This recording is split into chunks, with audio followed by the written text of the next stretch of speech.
Assalamualaikum warahmatullahi wabarakatuh. Waalaikumsalam warahmatullahi wabarakatuh. Waalaikumsalam warahmatullahi wabarakatuh. Bismillahirrahmanirrahim. Alhamdulillahirabbil alamin. Wassalatu wassalamu ala asrofil anbiya'i wal mursalin wa ala alihi washabihi ajmain, amma ba'du. Bismillahirrahmanirrahim. Rabbi shrahli sadri wa yassirli amri wahlul 'uqdatam min lisani yafqahu qawli. Baiklah, kita lanjutkan untuk pertemuan perkuliahan kita hari ini. Dan mungkin ya untuk perkuliahan ini tidak tidak harus terlalu panjang, karena ini berkaitan juga dengan berbagai-bagai ya, termasuk diantaranya kuota ya. Jadi kalian sampai membuka Zoom bergabung-gabung gitu ya, gitu kan sudah fenomenanya sudah artinya sudah agak berat ya untuk kuota ini kayaknya ya. Ya baik, sekarang kita akan membahas tentang teori interaksi simbolik, kemudian teori manajemen makna terkoordinasi, dan teori pelanggaran harapan. Kita mulai dengan teori interaksi simbolik. Ya. Jadi teori interaksi simbolik ini ya dicetuskan pertama kali oleh Mead, ya, kemudian diikuti oleh mahasiswanya, yaitu Blumer. Ya. Jadi Mead ini memiliki mahasiswa yang cukup cemerlang, namanya Blumer. Ya, Blumer inilah yang melanjutkan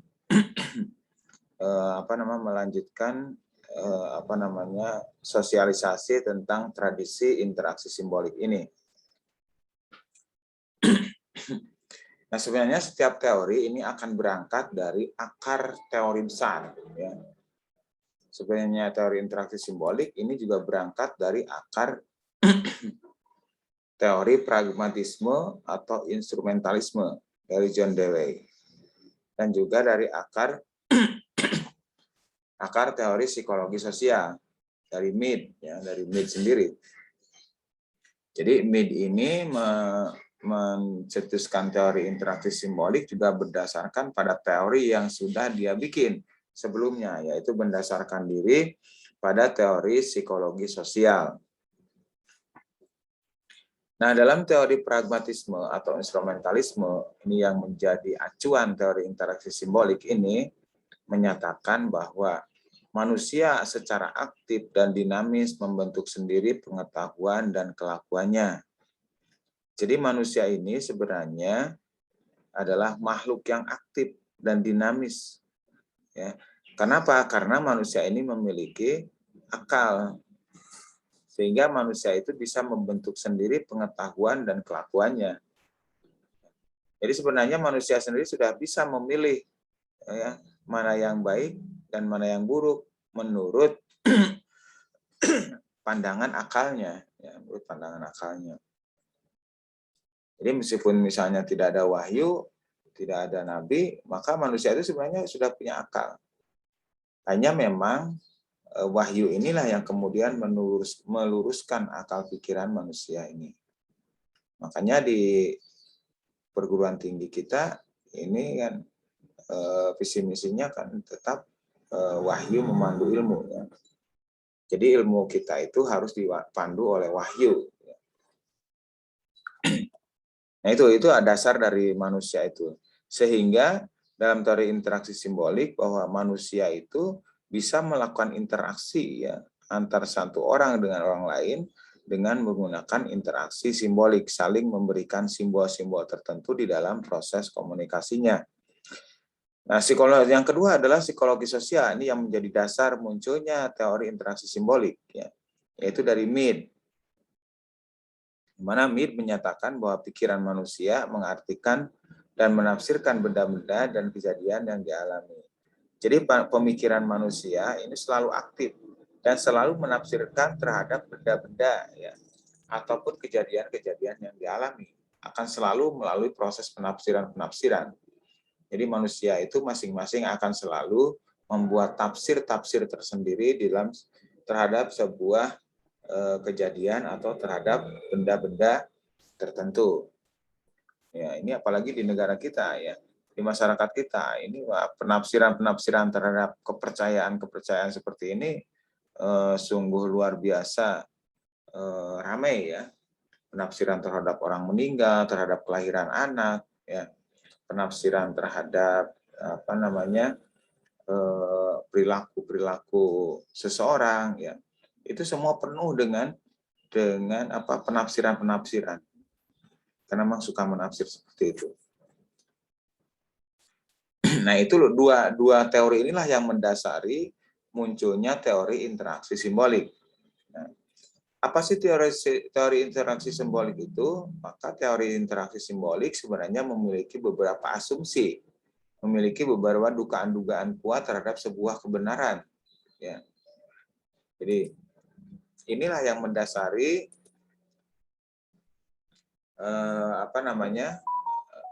atau yang menjadi asumsi kenapa muncul teori interaksi simbolik. Ya. Pertama, asumsinya adalah terkait dengan makna dan perilaku, yang kedua terkait dengan konsep diri, kemudian terkait dengan hubungan antar individu. Ya. Yang pertama, asumsi teori interaksi simbolik ya adalah tentang bahwa dinyatakan bahwa manusia bertindak terhadap manusia lainnya berdasarkan makna yang diberikan oleh orang lain pada mereka.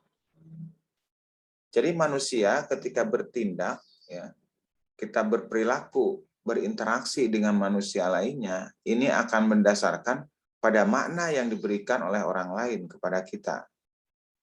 Jadi kita akan menyesuaikan terhadap makna yang diberikan oleh orang lain. Artinya manusia bertindak selalu mengikuti terhadap kebiasaan orang-orang di sekitarnya. Nah, kemudian yang kedua, makna diciptakan dalam interaksi antar manusia. Jadi makna-makna itu akan diciptakan, ya, makna itu akan muncul dari interaksi antar manusia. Jadi ketika kita melakukan interaksi, ketika kita melakukan pergaulan antara satu dengan yang lainnya, ini akan muncul ya kreativitas untuk menciptakan sebuah makna. Ya. Jadi interaksi itu yang membuat sebuah makna. Interaksi kita di kampus, misalnya interaksi dengan teman-teman kita mahasiswa, itu juga akan menghasilkan sebuah pemaknaan. Ketika kita melihat perilaku teman-teman kita, ya, maka ketika kita melihat teman-teman kita berinteraksi antara satu dengan yang lainnya, ya, selain kita ikut berinteraksi, kita pun memberikan makna ya terhadap perilaku teman-teman kita itu. Kemudian makna dimodifikasi melalui proses interpretif ya. Jadi makna itu akan terus dimodifikasi pemaknaan kita terhadap sebuah benda ataupun sebuah kejadian itu melalui proses apa? Melalui proses interpretif ya, penafsiran. Jadi modifikasi makna itu akan diperoleh melalui penafsiran. Kita akan menafsirkan berbagai macam perilaku, menafsirkan berbagai macam kejadian, menafsirkan berbagai macam benda, ya. Itu sebenarnya adalah sebuah proses modifikasi sebuah makna. Sehingga makna itu kita itu akan terus berubah, akan terus dinamis, ya. Karena memang interpretasi kita, ya, itu juga akan terus berubah. Maka itulah yang mendasari kemudian bagaimana bisa terjadi teori interaksi simbolik itu. Kemudian konsep diri yang kedua ya. Konsep diri itu apa? Konsep diri itu adalah kepercayaan, keyakinan, ya, keyakinan di dalam hidup. Ya. Itu ada konsep diri. Ya. Jadi konsep diri itu pertama adalah individu mengembangkan konsep diri melalui interaksi dengan orang lain. Ya. Jadi kita memiliki konsep hidup memiliki konsep diri, memiliki keyakinan untuk melakukan perbuatan, itu berangkat dari mana? Dari interaksi dengan orang lain. Jadi interaksi dengan orang lain juga akan mempengaruhi terhadap pembentukan konsep diri kita.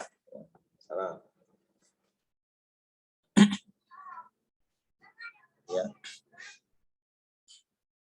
Nah, konsep diri ini memberikan motif yang penting untuk perilaku. Jadi perilaku seseorang itu akan didorong oleh sebuah motif. Ini biasanya dalam teori fenomenologi ya. Jadi semua perilaku kita akan didorong oleh sebuah motif. Dan motif itu muncul karena di belakangnya ada konsep diri. Ya. Konsep dirilah yang kemudian membentuk sebuah motif. Ya. Motivasi untuk berperilaku. Ya. Ya, kenapa misalnya kita rajin belajar? Ya, itu karena ada motif. Motif dorongan untuk belajar. Ya. Dari mana motif belajar itu muncul? Dari konsep diri. Konsep dirinya dari mana? Konsep dirinya menyatakan bahwa saya ini berniat untuk kuliah, maka saya harus belajar betul-betul. Maka saya dalam perkuliahan ini harus mendapatkan keberhasilan. Itu adalah konsep diri. Jadi konsepnya bahwa seorang mahasiswa ini adalah tugasnya belajar. Ya, tugasnya belajar. Maka saya harus tetap konsisten belajar, saya harus tetap mengikuti aturan-aturan perkuliahan, ya, karena saya menginginkan keberhasilan di dalam perkuliahan perkuliahan ini. Ada konsep seperti itu, konsep diri seperti itu.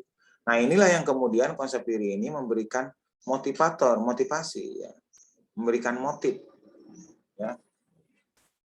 Ada dorongan, ya, untuk berperilaku, ya. Dorongan untuk apa? Untuk terus belajar, ya. Dorongan untuk aktif berkuliah dan lain sebagainya.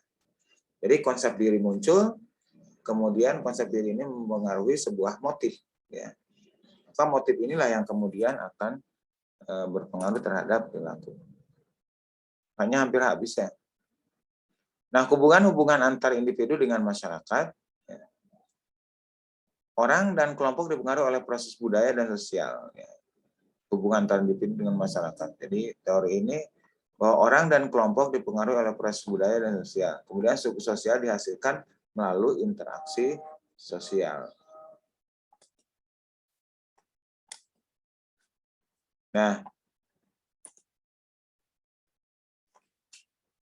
Nah, ada beberapa konsep penting menurut Mead dan Blumer. Menurut Mead itu menjabarkan 3 konsep penting, yaitu mind, pikiran, self, diri, dan society, masyarakat. Sedangkan Blumer ini justru mengembangkan lagi dari gurunya, sehingga menurut Blumer ini ada 5 konsep penting dalam teori interaksi simbolik. Pertama, konsep diri, perbuatan, objek, interaksi sosial, dan konsep joint action. Ya.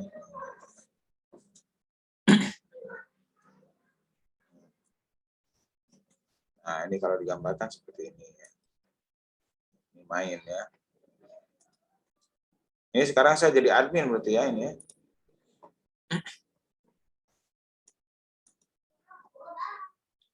Jadi main itu apa? Pikiran. Ya.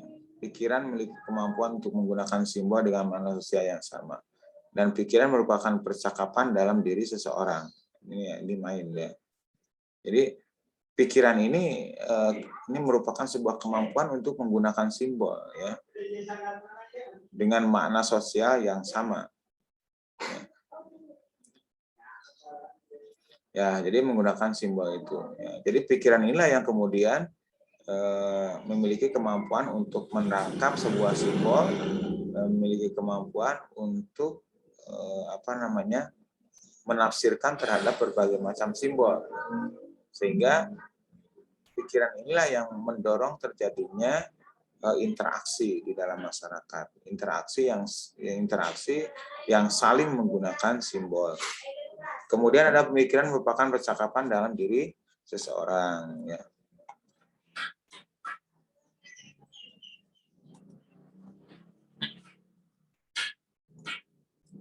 Bentar ya.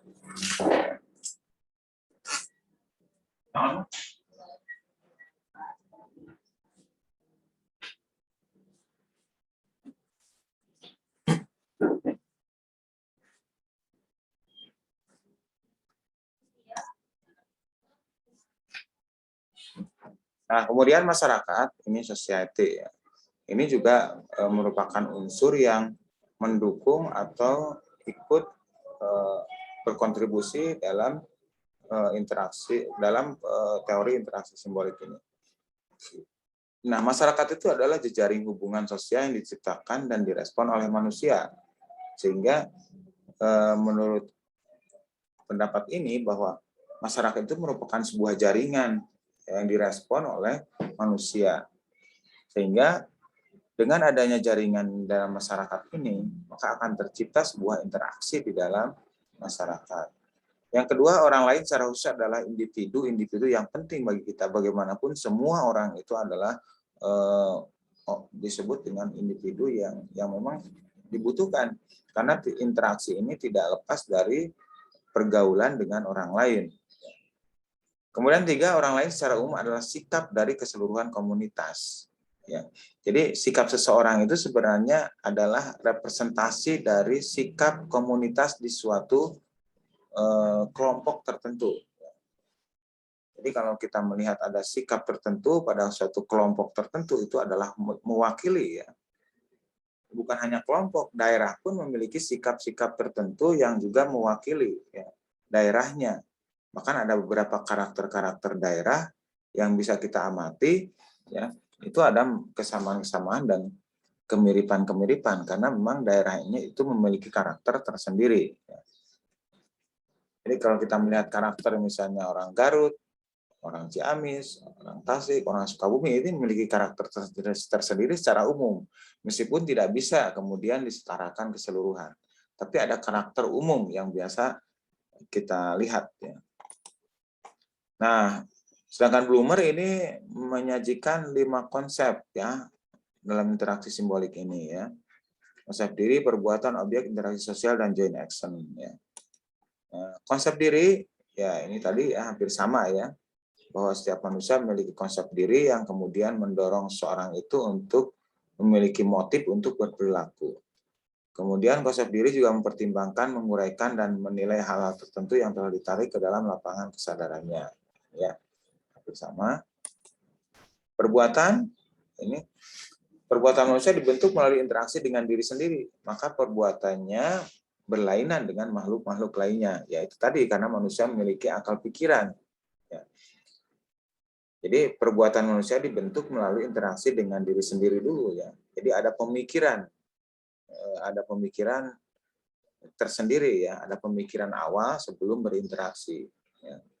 Jadi semua interaksi yang dilakukan itu kan terus dipikirkan oleh manusia, sehingga untuk interaksi selanjutnya akan mengacu kepada interaksi-interaksi yang dilakukan sebelumnya. Nah kemudian konsep perbuatan juga perbuatan tidak semata-mata reaksi biologis, kebutuhannya, peraturan kelompoknya, atau situasinya, melainkan juga konstruksinya. Jadi perbuatan manusia itu juga bukan hanya faktor reaksi biologi kebutuhan dan peraturan kelompoknya, tapi ada semacam konstruksi ya, ada konstruksi sosial, ada konstruksi pemikiran ya, ada konstruksi pemikiran. Jadi masing-masing orang itu memiliki konstruksi pemikiran yang menghasilkan realitas. Jadi realitas seseorang itu kan dikonstruksi sendiri oleh orang-orang tertentu. Nah, kemudian konsep objek dalam artian luas meliputi semua yang menjadi sasaran perhatian aktif manusia. Ya. Ini hakikat objek tidak ditentukan oleh ciri instinktif mereka, melainkan oleh minat orang dan arti yang dikenakan pada objek. Ya. Jadi objek itu juga semua yang menjadi sasaran manusia. Jadi masing-masing manusia ini memiliki objek ya, sasaran tersendiri di dalam perilakunya. Kemudian konsep interaksi sosial, ini interaksi berarti masing-masing peserta memindahkan diri mereka secara mental ke dalam posisi orang lain. Ya. Jadi kadang-kadang seseorang berperilaku itu mengaca kepada posisi orang lain kan gitu ya. Kadang-kadang kita berperilaku dengan membaca, memahami apa yang menjadi keinginan perilaku orang lain ya. Ketika bertamu, maka kita pun akan menyesuaikan dengan orang yang punya rumah ya. Kita memposisikan diri sebagai tuan rumah yang memiliki keinginan tertentu ya. Jadi kita memposisikan untuk mengikuti apa yang menjadi keinginan ya dari tuan rumah itu.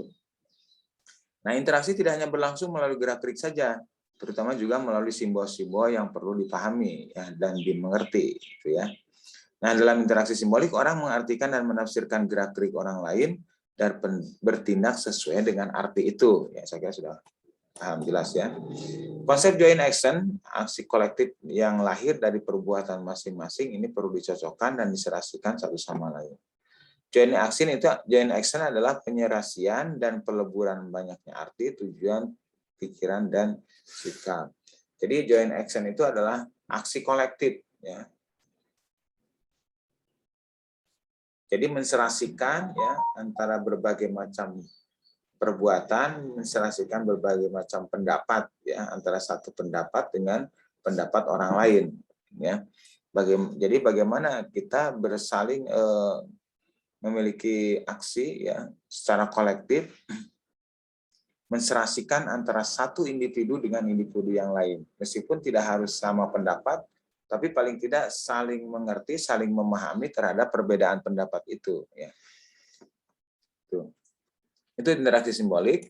Nah, kemudian kita masuk ke teori manajemen makna terkoordinasi. Teori ini membantu menjelaskan bagaimana individu saling menciptakan makna di dalam percakapan. Nah, di dalam percakapan, setiap percakapan, kita itu akan ada saling menciptakan makna ya, di dalam diri kita itu. Ketika orang lain berbicara, maka kita akan memberikan makna terhadap orang yang berbicara. Ya. Jadi bagaimana kita memahami, memaknai terhadap